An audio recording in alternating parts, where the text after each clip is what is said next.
You trusted, you believed, you loved, and still you got disappointed. When that happens, it feels like everything inside falls apart. Your mind spins, your chest gets heavy, and you're left wondering, how did it come to this? But hang on. There is a way out of this pain. No, it's not pretending nothing happened. It's definitely not turning your heart to stone. If someone you love let you down, do this. Because this is how you take your power back. If someone you love lets you down, do this. Watch till the end. The answer you need might be right here, and it starts now. Chapter 1. Acknowledge and accept your emotions. Getting hurt by someone you love cuts deep. You're probably still trying to figure out how they could do this. But the first step isn't figuring them out. It's looking inward. It's about understanding what you feel. No judgment, no overthinking. Just feel it. Maybe it's anger, maybe sadness, maybe both or more.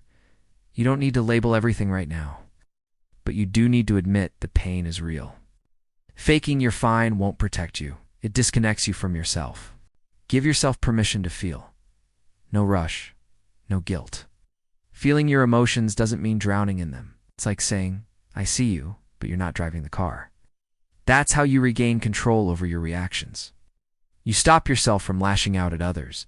You stop making the pain worse. So take a deep breath and ask yourself, what am I feeling right now? Write it down or just sit with it quietly. Don't run from the pain. It's trying to show you something. If you're open to it, drop a comment. What did this disappointment trigger in you? You never know who else needs to hear they're not alone. Chapter 2. Avoid the trap of constant criticism. Once pain sets in, blaming kicks in hard. Blaming them, blaming yourself, blaming life. But let's be honest. Constant criticism is just pouring salt in the wound. It keeps you stuck in anger, bitterness, and pain. And the worst part, it doesn't fix a thing. Some people try to get even by judging the other harshly. It's like if they paint the person as a villain, the pain will go away. But it doesn't, it just keeps the wound open. The more you repeat the story with anger, the more it owns you, and the less space you give to healing. Then there's the self-blame. How could I be so dumb? Sounds familiar, right? Acting with your heart isn't a weakness. It's being human. Guilt keeps you stuck. Responsibility moves you forward. Try saying, I'm not guilty. I'm just learning. So here's something to reflect on. Are you healing or punishing yourself? Because punishment won't bring peace. Drop a comment if you've ever caught yourself doing this. Your story might be the lifeline someone else needs. Chapter 3. Drop unrealistic expectations. Let's face it, no one can read your mind. Still, we expect our loved ones to just get it. When they don't, we feel crushed. But honestly, the heartbreak often comes from the expectation, not the reality. Time to update that emotional software. Think about it. What exactly were you expecting from this person? Did they actually promise all of that? A lot of times we get hurt by a version of someone we created in our head. Getting real about that is tough, but it's freeing. Accepting someone's limits doesn't mean you're settling. Doesn't mean you put up with anything. It means you know where the boundaries are.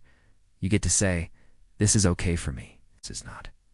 That clarity protects your heart from future pain. You can't control people, but you can control what you allow. So here's the question.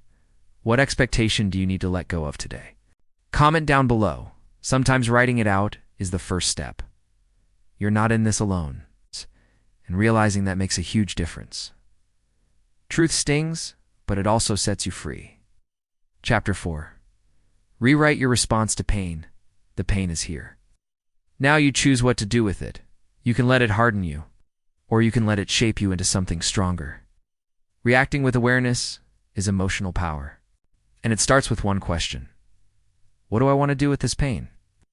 If someone you love let you down, you've got every right to feel it. But you also have the power to decide your next move. Will you stay bitter? Will you shut down? Or will you take this hurt and turn it into growth?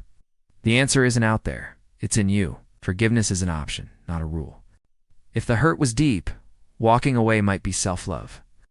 But whatever you decide, make it a conscious choice. Not out of revenge, not out of fear, but because you know your worth. So here's a final reflection. What did this pain teach me about me? That's the question that can shift everything. Drop your answer in the comments if you feel like sharing. Someone else might need the clarity you just found. I know it hurts, but sometimes disappointment is the beginning of a stronger, wiser version of you. If this video helped you understand things more clearly or calm your heart a little, hit that like button and tell me in the comments. How do you deal with being let down by someone you love? Your story could help someone else going through the exact same thing. If you want more content like this, focused on self-growth and emotional healing, make sure to subscribe and turn on notifications. We'll keep walking this path together. And always remember, love still lives here, starting with you.